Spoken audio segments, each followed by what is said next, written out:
Bonjour à toi qui suis Spirit Cookie, bienvenue dans ce nouvel épisode. Merci d'être là, merci d'écouter ces quelques paroles qui, j'espère, pourront t'encourager, te rejoindre, pourquoi pas, dans ce que tu vis. Et aujourd'hui, eh bien, j'ai quelque chose de tout simple à partager, quelque chose qui est illustré dans là où j'habite. Il se trouve que prochainement, il y aura, dans ma famille un événement important puisque un de mes enfants va se marier et que nous allons, profiter de cet événement pour, la veille du mariage, recevoir, ses proches, ses familles proches pour un apéritif à la maison. Comme ça se fait et comme ça peut se faire, voilà, rien d'extraordinaire à cela. Extraordinaire quand même pour moi parce que c'est un honneur et une grande joie de savoir qu'un de mes enfants va se marier. Voilà, mais notre maison peut-elle accueillir 30 personnes? Et puis surtout, notre petit jardin, pour ceux qui connaissent la ville de Genève, enfin disons le canton de Genève, il y a il y a bien sûr des maisons, des immeubles, et dans les maisons, il y a ces maisons mitoyennes derrière lesquelles chaque logement a un petit jardin. Et c'est notre cas, nous avons le privilège d'avoir un petit jardin qui est là et on s'était dit, pour que le mariage se passe bien, faire un apéritif chez nous, ça serait génial et dans ce petit jardin. Mais voilà que, oui, la pelouse ou le gazon de notre jardin, c'est une catastrophe. Eh bien sûr, on l'a entretenu, ça fait plus de 20 ans qu'on est là, mais avec les années, eh bien, non seulement il y a des mauvaises herbes qui ont poussé, mais voilà, il laisse à désirer. On a eu un arbre dessus, j'ai dû le couper parce que, bah, il était mort et voilà, les herbes poussent comme ça. Il y a des zones de terre sur ce petit jardin, des zones d'herbe. Le gazon, bah, il y en avait plus avec les années et puis, voilà, quand on passait la tondeuse, eh bien, c'était encore pire parce qu'on voyait les trous, de terre et le jardin n'était pas il y avait pas une rectitude, donc c'était, vraiment, délicat, difficile. Alors on a pris le taureau par les cornes et on s'est dit: «Il faut faire quelque chose pour ce jardin» et la pensée et l'idée qui était là, eh bien, on voulait avec mon épouse, et mes enfants faire les choses par nous-mêmes.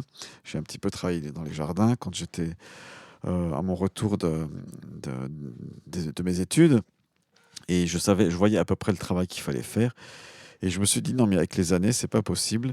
Je n'arriverai pas et on n'arrivera pas à refaire ce jardin, voilà, passer le motoculteur, retourner la terre et cetera».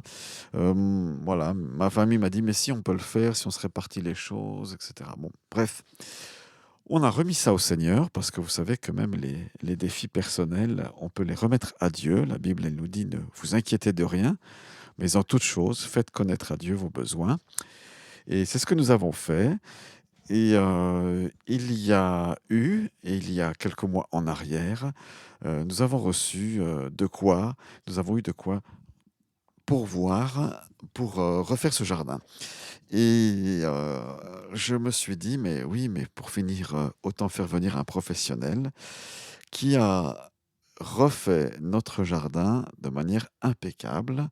Bien sûr, bah, c'est une certaine somme, mais cette somme était là et ce jardin, il est vraiment impeccable maintenant. Je vous mettrai une photo, sur le profil de cet épisode et ce jardin est devenu impeccable grâce à ce jardinier avec qui j'ai eu du reste un très bon contact.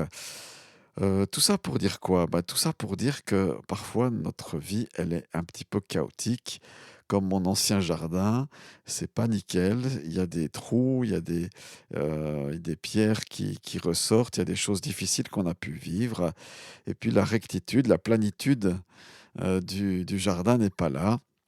On se Voilà, c'est pas très agréable de marcher dessus, en plus, il y avait des orties à l'époque, et bien sûr, il y en a plus aujourd'hui. Tout a été enlevé, tout est propre, la terre végétale a été posée, le gazon a été posé dessus et c'est merveilleux et on se réjouit d'accueillir nos invités, tout prochainement pour donc ce mariage de mon fils. Oui, heu, le Seigneur Jésus-Christ, faut-il le rappeler, est le bon berger. Il est le berger qui prend soin de moi, qui prend soin de nous, qui prend soin de chacun si on se confie en lui. Et il est appelé le berger de nos âmes. C'est l'apôtre Pierre lui-même qui a été nommé, appelé par Jésus-Christ. Eh bien, Pierre parle de Jésus en disant qu'il est le berger de vos âmes.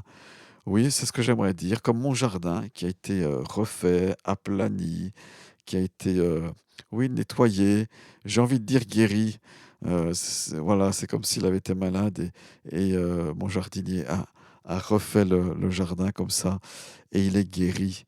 Eh bien, je crois que le berger de nos âmes est celui qui nous guérit. Il m'apporte la paix, il est celui qui a roulé la pierre devant le tombeau, il est celui qui intervient là où on en a besoin, lorsqu'on lui confie nos défis et tout ce qui est devant nous. Alors c'est ce qui me réjouit, puis c'est ce que je voulais vous partager aujourd'hui.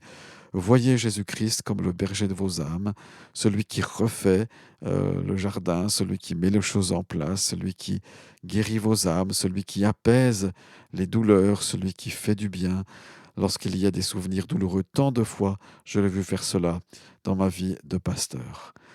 Merci d'avoir écouté ce nouvel épisode. Rendez-vous sur spiritcookie.org et puis je vous souhaite le meilleur, la paix et la joie du gardien de votre âme.